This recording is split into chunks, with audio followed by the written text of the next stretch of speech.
الحمد لله رب العالمين، والصلاة والسلام على أشرف الأنبياء والمرسلين وخاتم النبيين محمد وعلى آله وصحبه ومن تبعهم بإحسان ودعا بدعوتهم إلى يوم الدين. أما بعد فأعوذ بالله من الشيطان الرجيم. بسم الله الرحمن الرحيم.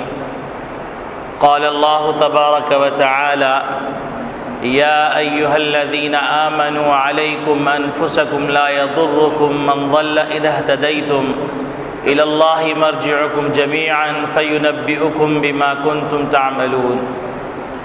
وقال تعالى: وما أصابكم من مصيبة فبما كسبت أيديكم ويعفو عن كثير. وقال النبي صلى الله عليه وسلم: من قال هلك الناس فهو أهلكهم، أو كما قال عليه الصلاة والسلام. میرے محترم بزرگوں، عزیز دوستوں، دینی اسلامی بھائیوں، اللہ رب العالمین نے ہم کو نبی کریم صلی اللہ علیہ وسلم کے ذریعے سے ایک مبارک دین عطا فرمایا، اور نبی کریم صلی اللہ علیہ وسلم نے اس دین کو دنیا میں عملی صورت میں نافذ کر کے بتلایا، اور پھر اس کی باتوں اور اس کی جزیات پر بھی عمل کر کے اور کروا کے دکھلایا، اور دنیا کے سامنے یہ بات آشکارا ہو گئی کہ دین کے اوپر عمل کرنے میں نفع ہے اور دین سے دوری کے نتیجے میں نقصان ہے. اور بارہا اس کا مشاہدہ کیا گیا کہ جب دین سے قربت کا معاملہ ہوا تو اللہ رب العالمین نے وہ ثمرات عطا فرمائے جو انسان کے ذہنوں کے اندر اس کا قیاس کرنا تصور نہیں ہو سکتا تھا. ایسے ثمرات عطا فرمائے، اور جا بجا وہ نعمتیں عطا فرمائیں جن نعمتوں کا تصور ممکن نہیں تھا. لیکن مسلمانوں نے دین کو چھوڑنے کے نتیجے میں ہر طرف مسلمان پریشان ہے. کہیں پر اس کی املاک غیر محفوظ ہیں، کہیں پر اس کی جانیں غیر محفوظ ہیں، کہیں پر اس کے اموال غیر محفوظ ہیں، کہیں پر اس کی عزتیں غیر محفوظ ہیں. کسی نہ کسی صورت کے اندر مسلمان پریشانی میں مبتلا ہے. اگر آپ غور کریں تو نظر یہ آئے گا کہ بوسنیا میں کسی پہ ظلم ہوا تو وہ مسلمان، کشمیر میں اگر ظلم ہو رہا ہے تو وہ مسلمان، عراق میں اگر ظلم ہو رہا ہے تو مسلمان، افغانستان میں ظلم ہو رہا ہے تو مسلمان. حتیٰ کہ وہ لوگ جو یہ بات کہتے ہیں کہ انسان کو مذہبی آزادی ہونی چاہیے، جہاں پر یہ بات کی جاتی ہے کہ عورتوں کو آزادی دینی چاہیے، وہاں پر عورتوں کی شرم و حیا کی آزادی کو سلب کرنے کے قوانین پاس ہو رہے ہیں. آپ سوچئے کہ مغرب نے جو فلسفے پیش کیے ہیں اور ان فلسفوں کے اندر نفسانی خواہشات کو دخل، انسانی مفادات کو دخل، اور بہت سی چیزوں کا ریئیکشن. اگر آپ غور کریں، مغربی نظام جو وجود میں آیا یا مغربی افکار جو وجود میں آئے یا مغربی نظریات وجود میں آئے تو وہ در حقیقت کنیسہ کی اس قدامت پسندی کا نتیجہ تھا جو انہوں نے اپنی اجارہ داری قائم کرنے کے لیے قائم کیا ہوا تھا. اس کے نتیجے کے اندر یعنی یوں سمجھ لیجئے اس کے ریئیکشن کے اندر جو نظام وجود میں آیا اور اس نے مختلف فلسفے پیش کیے، ان فلسفوں میں ایک فلسفہ پیش کیا کہ آزادی تحریر ہونی چاہیے، آزادی تقریر ہونی چاہیے، آزادی نسواں ہونی چاہیے، مذہب کی آزادی ہونی چاہیے، اور نہ معلوم کس کس طرح کی آزادیوں کے نام لیے گئے۔ لیکن اگر دیکھا جائے تو یہ آزادی کا لفظ استعمال کیا گیا، لیکن حقیقت میں آوارگی کی دعوت دی گئی، جس کو عربی میں کہا جاتا ہے کلمۃ حق ارید بها الباطل، کہ بات تو حق کہی لیکن کام باطل کا کیا جا رہا۔ تو آزادی کا لفظ اسلام سے زیادہ کس نے متعارف کروایا، اور اسلامی قوانین سے زیادہ کون سے قوانین آزادی کے ہیں؟ اور ایسی آزادی جس کے اندر ہر ذات اپنی جگہ پر بیٹھی ہوئی، اپنے مقام پہ بیٹھی ہوئی، اس مقام پر رکھ کر اس کو آزادی دی گئی، اس مقام پر بٹھا کر اس کو سربلندی دی گئی۔ اب عورت کو ہی لے لیجئے، تو عورت کو اسلام نے وہ مقام عطا کیا جس مقام سے بلند مقام کا تصور نہ کبھی تھا نہ کبھی ہو سکتا ہے۔ اتنی بلندی عطا فرمائی عورت کو، عورت کو وہ مقام دیا کہ کہہ دیا گیا الجنت تحت اقدام امہاتکم، جنت تمہاری ماؤں کے قدموں کے تلے ہے۔ اس سے زیادہ کیا بلندی ہوگی؟ پھر آپ دیکھیے عورت کو اسلام نے گھر کی ملکہ بنایا، اور پھر اس کے بعد حقوق دیے، اور ایسے بلند و بالا حقوق دیے کہ اس کی صنف نازک کی رعایت رکھتے ہوئے حقوق کی وسعت عطا کر دی۔ یعنی ایک بچہ ہے، یوں سمجھ لیجئے کہ ایک بچہ ہے 4 سال کا، اس سے کہا جائے کہ 5 من بوجھ اٹھاؤ تو وہ بچہ نہیں اٹھا سکتا، لیکن 5 من بوجھ اٹھانے والے کو جو حق خدمت ملتا ہے، جو اجرت ملتی ہے، وہ ایک 4 سالے بچے کو دے دی جائے تو کیا کہا جائے گا؟ حقوق بنانے والے نے اس کی رعایت رکھی۔ تو خالق کائنات نے عورت کو پیدا کیا تو خالق کائنات جانتے تھے کہ یہ عورت صنف نازک ہے، اور اس عورت کی اس معاشرے کے اندر ضرورت بھی ہے، اور اس عورت کے اوپر جو ذمہ داریاں ہیں وہ ذمہ داریاں کوئی اور پورا نہیں کر سکتا۔ بہترین نسل کی تربیت کرنا، شوہر کو عملی زندگی کے اندر تیار کرنا، حوصلہ دینا، اور ایک بہترین معاشرہ تیار کرنا، کیونکہ 2 اکائیاں ملتی ہیں تو ایک یونٹ بنتا ہے، ایک یونٹ جب بنتا ہے تو کئی یونٹ مل کے ایک معاشرہ بنتا ہے۔ جب اکائیاں اپنی جگہ پہ صحیح کام کریں گی تو نتیجہ یہ ہوگا کہ وہ تمام یونٹس جو وجود میں آئیں گے معاشرے کے اندر وہ اعلیٰ یونٹس ہوں گے۔ تو اسلام نے صنف نازک کو صنف نازک تسلیم کیا، اس کے بعد حقوق دیے، اور اسلام نے آزادی دی، حقیقی آزادی دی کہ اس آزادی کا تصور نہ پہلے تھا، نہ اب ہے، نہ آئندہ ہو سکتا ہے۔ وہ آزادی عطا کی، اور یورپ نے اپنے گرجاؤں کے نظام کے مقابلے میں اس کے ریئیکشن میں جو نظام بنایا، اس نظام کے اندر مفادات کا عنصر، خود غرضی کا عنصر، شہوت پرستی کا عنصر، اس کو شامل کر کے ایک فلسفہ پیش کیا، اس کا نام مغربی فلسفہ رکھا، اور اس کے اوپر انہوں نے ایک نسل تیار کی، اور اس نسل کی تیاری کے اندر انہوں نے آزادی نسواں کو ایک اہمیت دی۔ اس کا انجام یہ ہوا کہ آج یورپ کے اندر، مغربی کلچر کے اندر 70% نہیں 90% نسل حرامزادی ہے، خاندانی نظام ختم ہو چکا ہے، اور عورت سے زیادہ مصیبت زدہ کوئی شخصیت اس معاشرے کے اندر نہیں۔ آپ سوچئے اس سے زیادہ کیا مصیبت زدگی کی بات ہوگی کہ آفیسز کے اندر عورتوں کے جو ٹوائلٹ ہیں، ان ٹوائلٹ کے اندر اسپیشل کوڈ کا تالا ہے، جو تالا وہ عورت اپنے ساتھ لے کے جاتی ہے، اندر سے کوڈ بند کر کے قضاء حاجت سے فارغ ہوتی ہے، پھر کوڈ کھول کے باہر نکلتی۔ اس کو اس بات کا خوف ہے کہ مجھے یہاں پر بھی محفوظ نہیں چھوڑا جائے۔ یہ ہے آزادی نسواں کی تصویر۔ اور اس سے زیادہ ڈپریس شخصیت کوئی نہیں. وہ شخصیت جس کو ایک معاشرے کو ایندھن فراہم کرنا تھا، جس کو ایک معاشرے کو تعمیر کرنا تھا، جس کو نسل کی تربیت کے لیے بہترین نسل کو تیار کرنے کے لیے، اور اس کا اعتراف نپولین نے بھی کیا. اس نے کہا give me good mothers I give you good nations.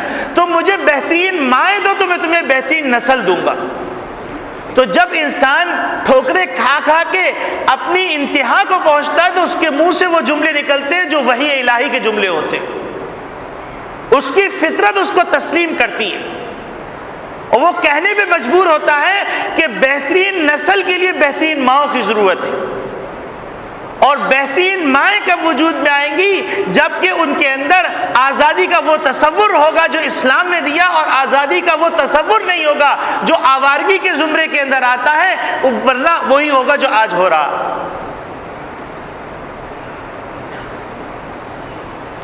یہ تو ایک رخ تھا. اب دوسرا رخ دیکھیے. دوسرا رخ دیکھیے تو آپ کو نظر آئے گا اس دوسرے رخ کے اندر عجیب غریب حالت. مذہبی احترام ہونا چاہیے. مذہبی احترام کے اندر کسی مسلمان سے آج تک نہ فاتحین سے اس کا صدور ہوا، نہ مقرورین سے مفتوحین سے اس کا صدور ہوا. عام طور پر انسان دو صورتوں میں یہ بے حرمتی کرتا ہے، یا تو فاتح بن کر اور نشے کے اندر چور چور ہو کر یہ حرکت کرتا ہے، یا مفتوح بن کر انتقام کے اندر یہ حرکت کرتا ہے. مسلمان اگر فاتح بنے تب بھی، مسلمان اگر مفتوح بنے تب بھی کبھی انجیل جو تحریف شدہ اس کی بے حرمتی نہیں کی. اس کے مقابلے کے اندر آپ دیکھیے کہ قرآن کی وقتاً فوقتاً بے حرمتی کی ایک پوری تاریخ ہے. حضور صلی اللہ علیہ وسلم کے زمانے سے لے کے آج تک قرآن کریم کی بے حرمتی کی جاتی ہے. پھر کسی مسلمان کو آپ دیکھیں گے نہیں کہ کوئی مسلمان کسی نبی کی بے احترامی کر رہا ہو. اگر کوئی مسلمان عیسیٰ علیہ السلام کی بے احترامی کرے گا تو اسلام کے مذہبی پیشوا اس کی بھی سرزنش کریں گے، اس سے بھی سوشل بائیکاٹ کریں گے، اس کو بھی مجبور کریں گے کہ توبہ کرے. اس کے لیے بھی اسلام نے قوانین مرتب کیے. اور قرآن نے ہم کو سکھلایا لا نفرق بین احد من رسلی، کہ ہم کسی بھی نبی کے اندر تفریق نہیں کرتے. پھر اسی طریقے سے آپ دیکھیے کہ اگر عورت کو کوڑے مارنے کی خود این جی اوز نے تصویر بنائی تو اس کے اوپر پوری دنیا چیخنا شروع ہو جائے کہ عورتوں کے حقوق غصب کیے جا رہے ہیں. لیکن یہی عورت اگر اپنی پاکیزگی کا اپنی اختیار سے فیصلہ کرتی ہے تو کہا جاتا ہے یہ مذہبی آزادی کے خلاف بات ہے. چونکہ کرسچینٹی دیکھتی ہے تو اس کے اوپر اثر ہوتا ہے. اسی طریقے سے آپ آگے بڑھیے.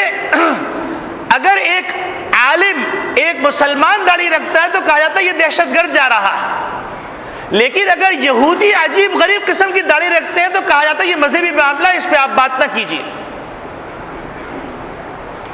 اسی طریقے سے اگر کوئی مسلمان عورت اسکارف پہنتی ہے تو کہا جاتا ہے یہ دہشت گردی ہے اور یہ دہشت گردی کو ترویج دینے کی باتیں، فنڈامنٹلسٹ ازم ہے یہ.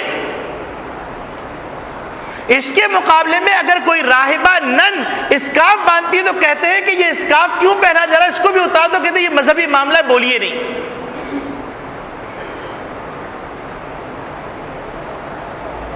تو میرے عزیز دوستو بھائیو، یہ عمومی صورتحال ہے. اس عمومی صورتحال کے اندر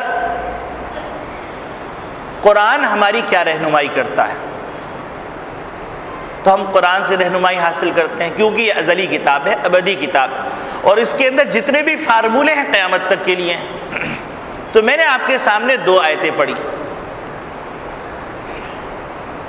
دوسری آیت جو میں پڑھی اس میں اللہ رب العالمین ارشاد فرماتے ہیں ما اصابکم من مصیبت فبما کسبت ایدیکم. تمہیں جو مصیبتیں مل رہی ہیں، یہ تمہیں آفات کا جو سامنا کرنا پڑ رہا ہے، یہ تمہارے اپنے اعمال کا نتیجہ ہے. اب ہم غور کریں ہمارے اعمال کا کیا نتیجہ ہے. دیکھیے نمازیں برباد، زکوٰۃ 70% آبادی نہیں دیتی، یہ محتاط سروے، ورنہ 75-80 بھی ہو سکتی ہے۔ قربانی مال کا ضیاع تصور کیا جاتا ہے۔ داڑھی یہ ملاؤں کی اختراع ہے، دوپٹہ، برقع، یہ سارے ملاؤں کی بنائی ہوئی چیزیں، اسلام میں اس کا کہیں تصور نہیں۔ یہ میرے الفاظ نہیں ہیں، جو معاشرے میں چل رہے ہیں وہ عرض کر رہا ہوں۔ قرآن کریم بہترین جزدان میں لپیٹ کر اس دو چھتی پہ رکھا گیا ہے کہ جس کے حاصل کرنے کے لیے سیڑھی درکار ہے۔ قرآن کریم کتنے 17 کروڑ میں کتنوں کو پڑھنا آتا ہے؟ تو کوئی کروڑ نکل آئیں گے جن کو قرآن پڑھنا نہیں آتا۔ کلمہ، یہ صرف ایک ملک کی بات کر رہا ہوں، اور دنیا کے اندر چلے جائیں تو اس کی انتہا الگ ہے۔ 1.5 ارب سے زیادہ مسلمان۔ کلمہ، ذرا سا کراچی سے باہر نکل جائیے، تبلیغی جماعتیں جاتی ہیں، جو کارگزاریاں آتی ہیں تو کارگزار سن کے آدمی حیران رہ جاتا ہے کہ کلمہ بھی نہیں آتا۔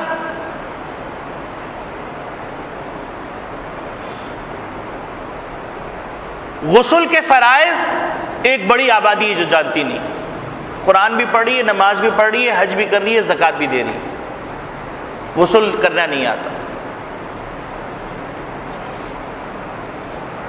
انسانی حقوق وہ کیا چیز ہوتی ہے؟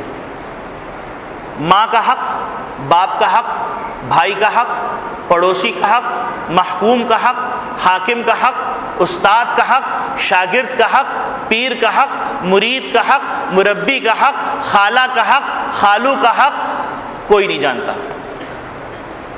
پڑوسیوں کا حق، محلے کا حق، یہ کیا چیز ہے؟ یہ تو پہلی دفعہ سن رہے ہیں۔ اسلام نے اس کے بارے میں بھی کچھ بتایا، کیونکہ اسلامیات جو اسکولوں میں پڑھائی جاتی ہے اس میں اسلام کا تصور کیا ہے؟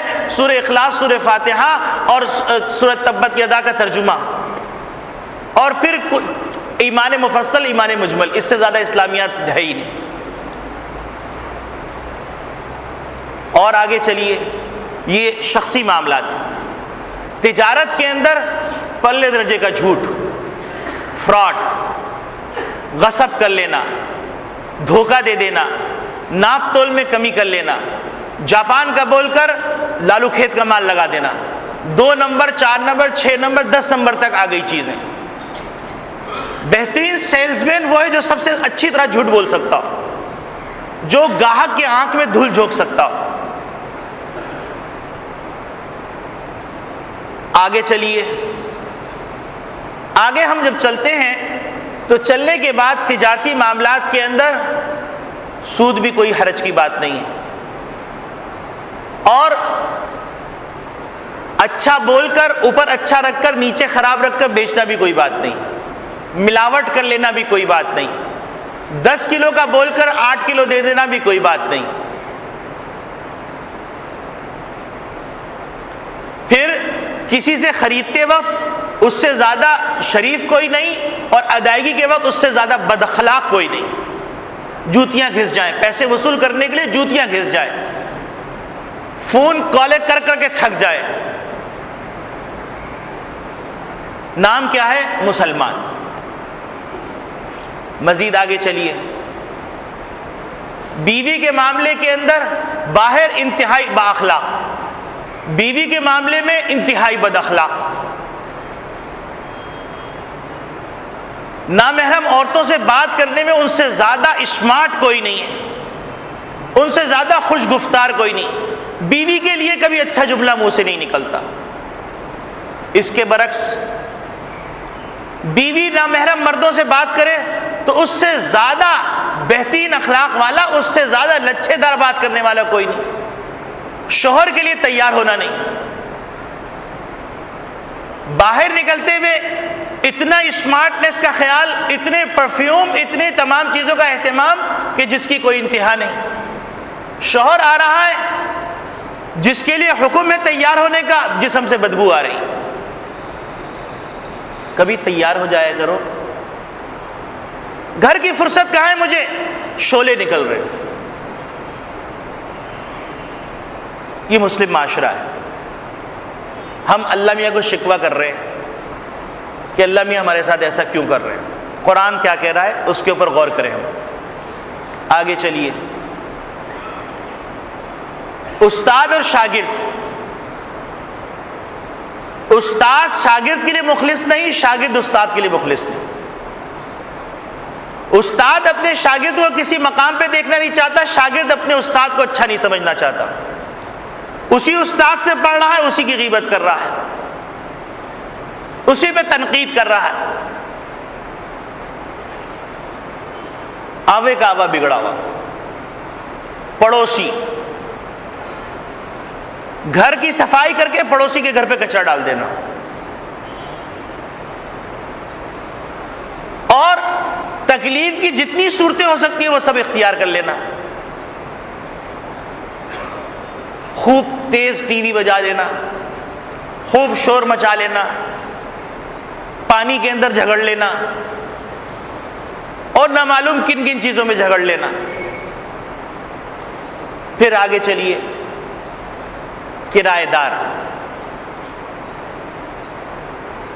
کرایہ وقت پہ نہیں دینا، 6 مہینے کا کرایہ نہیں دینا، اور اگر کرایہ دے رہے ہیں تو دکان پہ قبضہ کر لینا۔ میں 10 سال سے دے رہا ہوں کرایہ، اب تو دکان میری ہو گئی، چلیے بھائی، جو بچوں کے لیے بنا کے رکھے تھے وہ دکان گئی کام سے، جو مکان بچوں کے لیے بنا کے رکھا تھا اس پہ قبضہ ہو گیا، اور سارے قوانین کرایہ دار کے فیور میں۔ اس سے اوپر چلیے، شہری نظام کے اندر تو جو دولت ہے وہ صحیح مصرف میں خرچ نہ ہو۔ ایک ٹینڈر پاس ہو رہا ہے مثلا 2 کروڑ کا، تو اس میں 1 کروڑ رشوت میں گئے، 50 لاکھ روپے آپس کے اندر چلے گئے، 50 لاکھ لگیں گے 2 کروڑ کے پروجیکٹ میں، اور وہ پھر ٹھیکیدار اور دوسرے جو لوگ کھائیں گے وہ الگ ہے۔ اللہ مدد نہیں فرما رہے۔ ہم تو بہت اچھے نماز پڑھ رہے ہیں، اللہ کی مدد نہیں کر رہے، مسلمان ذلیل ہے۔ اگر اسلام صحیح ہوتا تو مسلمان ذلیل کیوں ہوتا؟ تو اسلام تو صحیح ہے، مسلمان صحیح نہیں۔ ما اصابکم من مصیبت فبما کسبت ایدیکم۔ اور آگے چلیے،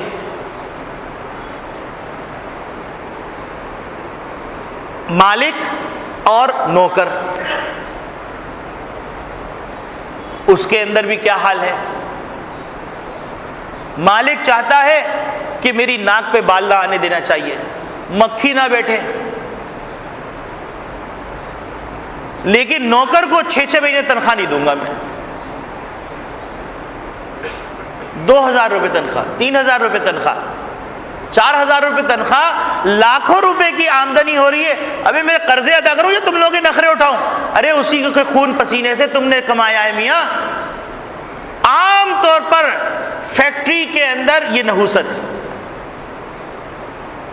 اللہ ماشاء اللہ نے جس کو بچا لیا۔ اچھے دینداروں کے بارے میں جو کارگزاریاں آئیں، ہکا بکا رہ گیا کہ یار تم مسلمان بھی ہو کہ نہیں؟ یہ تو ایک یہودی بھی نہیں کرے گا، ایک عیسائی بھی نہیں کرے گا۔ ماں مر رہی ہے، دفع ہو جاؤ، کوئی پیسہ نہیں ہے، جا کے قرضہ لے لو، ہر وقت منہ اٹھا کے آ جاتے ہو، یہ جملے۔ نوکر آ رہا ہے، سیٹھ صاحب میرا بچہ بیمار ہے، قرضہ چاہیے، ہر وقت منہ اٹھا کے آ جاتے ہو، نکلو یہاں سے۔ وہ رو رہا ہے، بیٹھ گیا، میں نہیں جاؤں گا سیٹھ صاحب، آپ سے مل کے ہی جاؤں گا۔ چوکیدار کو بلایا، گارڈ کو بلایا، دھکا دے کے نکلوا دیا، انتقال ہو گیا بچے کا۔ اب سیٹھ صاحب نے کہا 15 دیگیں پکنی چاہیے، ٹینٹ فنول لگاؤ، تمام انتظامات کرو۔ تو کسی اہل دل نے کہا کہ یہ کیا ہو رہا ہے؟ تو کہنے لگے اگر میں اس وقت پیسہ دے دیتا تو کسی کو کیا پتا چلتا؟ اب میں یہ جو کام کر رہا ہوں محلے کو پتا ہے کہ یہ سیٹ اپنے غلاموں کا کس طرح خیال رکھتا ہے۔ انا للہ و انا الیہ راجعون۔ مر جائیں ایسے لوگ۔ مزید آگے چلیے، ملکی سطح پر ٹیکسز جو مزدوروں کی خون پسینے کی کمائی ہے، ملازمین کے خون پسینے کی کمائی ہے، اللہ تللے خرچ ہو۔ اس کے برخلاف جو مسلمان تھے، کام کر رہے ہیں، چراغ جل رہا ہے، ملنے والا آ گیا، وہ چراغ بند کیا، دوسرا چراغ جلایا اور اس سے جناب بات کر رہے ہیں۔ انہوں نے کہا حضرت یہ بھی چراغ یہ بھی چراغ، دونوں میں فرق کیا؟ کہیں گے وہ سرکاری کام کر رہا تھا، اس وقت سرکار کے تیل سے چراغ جل رہا تھا، اب تم میرے ذاتی مہمان ہو، لہذا یہ چراغ زیب نہیں دیتا کہ میں استعمال کروں۔ وہ مسلمان تھے۔ پھر مزید آگے چلیے، ملکوں کی سطح پر بحیثیت مسلمان 57 ممالک کے اندر ایک دوسرے پہ اعتماد نہیں۔ مسلمانوں کی اپنی دولت سے یورپ کے کارخانے چل رہے ہیں، یورپ کی ترقیات ہو رہی ہیں، اور بدقسمتی دیکھیے کہ جتنا پیسہ مسلمانوں کا یورپ کے بینکوں میں، مغربی بینکوں میں پڑا ہوا ہے، اس سے 75% قرضہ مسلمانوں، عمومی مسلمانوں کو دیا گیا ہے، اپنی شرائط پر اور اپنے مقاصد کے لیے، اور اس سے جو سود آتا ہے، اس سود کے ذریعے سے مسلمانوں کی ذیلی تنظیموں کو ڈونیشن دے کر مسلمانوں کے اندر تخریب کاری کروائی جاتی ہے۔ یہ مسلمانوں کا حال ہے۔ تو اللہ رب العالمین سے جب ہم پوچھتے ہیں قرآن کریم میں کہ اے اللہ یہ سارے مسلمانوں پہ کیا بیت رہی ہے، تو اللہ فرماتے ہیں ما اصابکم من مصیبت فبما کسبت ایدیکم ویعفو عن کثیر، جو کچھ تم کو پہنچ رہا ہے یہ تمہارے اپنے کرتوت ہیں، ویعفو عن کثیر، یہ تو اللہ کی شان ہے کہ بہت سی چیزوں سے درگزر کر رہے ہیں۔ اب آپ دیکھیے، ہم کو اپنے گھر کی عورتوں کو بھی جا کے سنانا چاہیے کہ فرانس کے اندر اسکارف پر برقعے پہ پابندی لگائی گئی تو مسلمان باضابطہ طور پہ جرمانہ ادا کر کے برقع پہن رہی ہیں خواتین، اور آج اللہ رب العالمین نے ہم کو آزادی عطا فرمائی ہوئی ہے تو ہم کو برقع بلا لگ رہا ہے۔ باقاعدہ کچھ بچوں کی کارگزاری میرے پاس آئی، وہ بچے کہنے لگے ہم کو برقعے والی عورتیں اچھی نہیں لگتی، مسلمان کی گودوں میں پلنے والے بچے، اور کچھ بچیوں کی زبانی یہ کلمات ہم نے سنے باقاعدہ، وہ کہتی ہیں داڑھی والے مرد ہم کو اچھے نہیں لگتے۔ یہ ماں کی گودوں میں تربیت ہو رہی ہے، جن گودوں میں کبھی سلطان محمد فاتح پیدا ہوتے تھے، جن گودوں میں کبھی محمد بن قاسم پیدا ہوتے تھے، جن گودوں میں کبھی شیخ الحدیث مولانا زکریا پیدا ہوتے تھے، جن گودوں میں مولانا یوسف بن نوری رحمۃ اللہ علیہ پیدا ہوتے تھے، جن گودوں میں ابو الحسن ندوی رحمۃ اللہ علیہ پیدا ہوتے تھے، وہ گودیں آج ویران ہو گئی، اجڑ گئی۔ مذہبی لباس پسند نہیں ہے، مجھے تو ایسا برا لگتا ہے لخلخے کپڑے پہننا، یہ اتنا اچھا لگتا ہے کہ برمودا ہو اور چھوٹی سی ٹی شرٹ ہو جس میں ناف بھی نظر آ رہی ہے۔ خواتین کے کمنٹس ہیں۔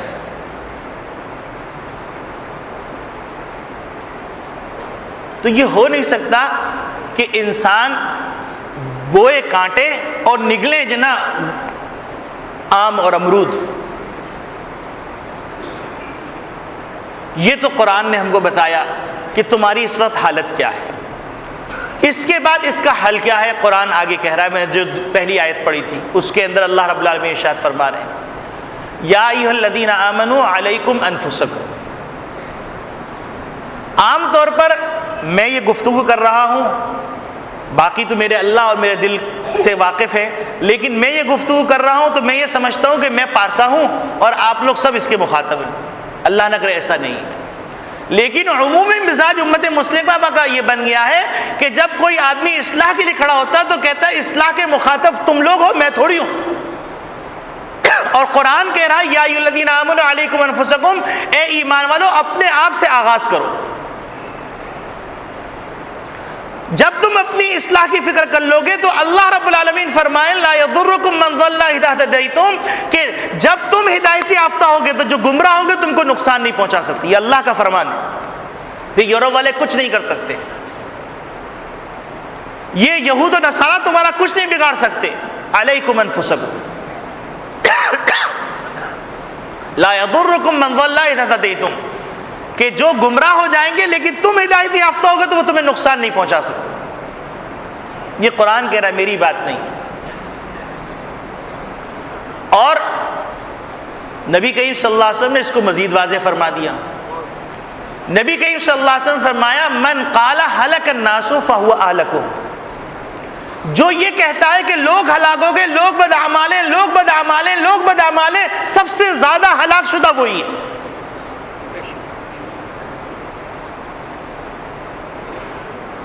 یہ تو ہماری بیماری، ہمارے مسائل اور ان کا حل ہو گیا. اب اس کے بعد ہمارے اندر احساس پیدا اگر ہو گیا، میرے اندر پیدا ہو گیا، الحمدللہ ثم الحمدللہ. میں اس لیے کہہ رہا ہوں تاکہ آپ یہ نہ سمجھیں کہ میں آپ سے یہ جو گفتگو کر رہا ہوں تو میں اپنے آپ کو تیسمار خان سمجھتا ہوں. من آنم کے من دانم کے من آنم میں جانتا ہوں میں کیا ہوں. کیونکہ انسان اپنے سے زیادہ باخبر دوسرے سے نہیں ہو سکتا. میں اپنے سے باخبر ہوں، مجھے اپنی اصلیت معلوم ہے. تو میرے عزیز دوستو بھائیو، ہم اس وقت بحیثیت فرد یہ سوچیں کہ مجھے اپنی فکر کیسے کرنی ہے. ہم عقائد کی فہرست میں دیکھیں کہ ہمارے کوئی عقیدہ گڑبڑ تو نہیں ہے. طالب الاسلام خرید لیجئے، اس میں عقائد ہیں، کوئی عقیدہ تو گڑبڑ نہیں ہے. پھر اس کے بعد عبادات کی فہرست میں آئے کہ نماز، روزہ، حج، زکوٰۃ اور دیگر جو عبادات ہیں، عبادات کی جو فہرست ہے وہ فہرست ہم کو معلوم بھی ہے یا نہیں، اور اگر معلوم ہے تو ان عبادات کو ہم ادا کر پا رہے ہیں کہ نہیں کر پا رہے. باتوں سے کچھ نہیں ہوگا، کرنے سے ہوگا. پھر اس کے بعد معاملات کی فہرست ہے، تجارتی لین دین. اس کے اندر ہم آپ کو تلاش کریں. دیکھیے یاد رکھیے، حرام لقمہ اگر پیٹ میں جاتا ہے یہ انگارہ ہے. تو حرام لقمہ پیٹ میں جانے سے زنا کا شوق پیدا ہوگا، گناہوں کا شوق پیدا ہوگا، اور گندگی باتوں کا شوق پیدا ہوگا، گندی چیزیں دیکھنے کا شوق پیدا ہوگا. اور اگر حلال لقمہ جائے گا تو پھر جیسے امام شافعی رحمۃ اللہ علیہ ایک حدیث سے پوری رات میں 100 مسائل استنباط کر رہے ہیں، کیونکہ حلال لقمہ ان کے پیٹ میں گیا تھا. ان کے شاگرد امام احمد بن حنبل رحمۃ اللہ علیہ. اب یہ کیا بات ہوئی؟ بات یہ ہوئی کہ تجارت کے اندر جب ہم حرام پیسہ گھر لے کے آئیں گے تو ہماری اولاد کیسے متقی پرہیزگار ہوگی. سود کا پیسہ گھر لے کے آئیں گے اور ناجائز طریقوں سے پیسہ کما کے لے کے آئیں گے تو ہماری اولاد کیسے متقی پرہیزگار ہوگی. ہم خود کیسے متقی پرہیزگار ہوں گے؟ کب ہم جو ہے صحیح سوچ اور سمجھ سکیں گے؟ یہ معاملات ہیں. پھر اس کے بعد معاشرت ہے، رہنا سہنا. اس رہنے سہنے کے اندر ہم تلاش کریں بھائیوں کے ساتھ ہمارا رویہ کیسا ہے، بہنوں کے ساتھ رویہ کیسا ہے، اپنے بچوں کے ساتھ رویہ کیسا ہے، اپنے ماں باپ کے ساتھ رویہ کیسا ہے، اپنے بہن بھائیوں کے علاوہ بیوی کے ساتھ رویہ کیسا ہے، اپنے دوست احباب کے ساتھ، اپنے پڑوسیوں کے ساتھ، اپنے ماتحتوں کے ساتھ رویہ کیسا ہے. پھر اس کے بعد ہے اخلاق. اخلاق کی جو فہرست ہے، اس اخلاق کے اندر عام طور پہ لوگ سمجھتے ہیں اخلاق کا مطلب مسکرا کے بات کر لینا. حالانکہ اخلاق کے اندر جو فقہ کی اصطلاح میں، حدیث کی اصطلاح میں، صوفیہ کی اصطلاح میں اخلاق کیا ہے؟ زہد ہے، تقویٰ ہے، ورع ہے، پھر حسد سے بچنا ہے، کینہ ہے، بغض ہے. یہ تمام چیزوں سے بچنا یہ اخلاق رذیلہ ہیں. اور اخلاق حمیدہ ان کی فہرست ہے. وہ اخلاق تلاش کریں کہ کہیں ہم میں کینہ تو نہیں، کہیں ہم میں بغض تو نہیں، کہیں ہم میں حسد تو نہیں، کہیں ہم میں جو ہے کسی سے یہ برے خیالات تو نہیں. یہ اخلاق ہے. یہ تمام چیزیں تلاش کر لینے کے بعد اب اس چنگاری کو باقی رکھنے کا حل کیا ہے؟ تو قرآن نے وہ بھی سکھلا دیا. اب آپ دیکھیے اللہ رب العالمین خالق کائنات ہیں. وہ اگر کہتے تھے اقیم الصلاۃ، نماز قائم کرو، کافی تھا. لیکن 61 مرتبہ اللہ رب العالمین نے اقیم الصلاۃ فرمایا. یہ اللہ رب العالمین نے در حقیقت ہم کو فارمولہ دیا. وہ فارمولہ کیا دیا ہے؟ فارمولہ یہ دیا ہے کہ تم نیکی کا تذکرہ بار بار کرو تو اس کے نتیجے میں تمہارا چراغ جلتا رہے گا. تو اب ہم کو کیا کرنا ہے؟ ہم کو یہ کرنا ہے کہ اپنی فکر کے لیے جب ہم شروع کریں تو ہم بار بار اچھائیوں کا تذکرہ کریں اور اپنی ان خامیوں کا تذکرہ کریں، اپنے آپ سے، اور پھر اس کے بعد ایسی مجلسوں میں جائیں، ایسے لوگوں سے تعلق قائم کریں جن لوگوں کے اندر یہ فکر ہو، یہ احساس ہو، اور جن مجلسوں میں اس بات کا تذکرہ ہو۔ تو اللہ رب العالمین اس چنگاری کو، اس چراغ کو باقی رکھیں گے، اور پھر چراغ سے چراغ جلتے چلے جائیں گے۔ اور پھر یاد رکھیے، عام طور پہ لوگ، ایک شیطان نے عجیب شوشہ دیا ہوا ہے۔ شیطان نے شوشہ کیا دیا ہے؟ شیطان نے شوشہ یہ دیا ہے کہ بھائی میرے ایک کے اچھے بننے سے کیا ہو جاتا ہے، میرے ایک سے اچھے بننے سے کیا ہو جاتا ہے۔ تو بھائی اب آپ اس بات کو بھی سمجھ لیجئے قرآن اور حدیث کی روشنی میں۔ وہ بات کیا ہے؟ بات یہ ہے کہ اللہ رب العالمین نے میری قبر کا معاملہ میرے اعمال کے ساتھ رکھا ہے، اور اس کی قبر کا معاملہ اس کے اعمال کے ساتھ رکھا ہے۔ تو مجھے اپنی قبر، مجھے کیا فائدہ ہوگا؟ میری قبر اچھی ہو جائے گی، میری آخرت اچھی ہو جائے گی، میں جنت میں چلا جاؤں گا، یہ فائدہ ہوگا۔ اور دنیا کے اندر جو حقیقی سکون ہے، اسباب راحت، یہ سکون نہیں ہے۔ حقیقی سکون وہ بھی اللہ تعالیٰ نے وابستہ کیا اعمال صالحہ کے ساتھ۔ تو میرا کیا فائدہ ہوگا؟ میرا دنیا جائے بھاڑ میں، میں سمجھانے کے لیے کہہ رہا ہوں، اللہ نے کہ کیوں جائے بھاڑ میں، سمجھانے کے لیے کہہ رہا ہوں کہ یہ شیطان نے جو دماغ میں ڈالا ہوا ہے کہ میں اگر اچھا بن گیا تو کیا فائدہ، سارے برے ہیں، تو بھائی سارے برے ہیں، وہ سب اپنی اپنی قبروں میں جائیں گے، میں میری قبر میں جاؤں گا۔ تو اس کا فائدہ یہ ہوگا کہ مجھے حقیقی سکون مل جائے گا، حقیقی عزت مل جائے گی، اور اللہ رب العالمین میرا خاتمہ بالخیر کر دیں گے، اللہ رب العالمین میری قبر اچھی کر دیں گے، میرا حشر اچھا کر دیں گے، مجھے پل صراط سے گزار دیں گے۔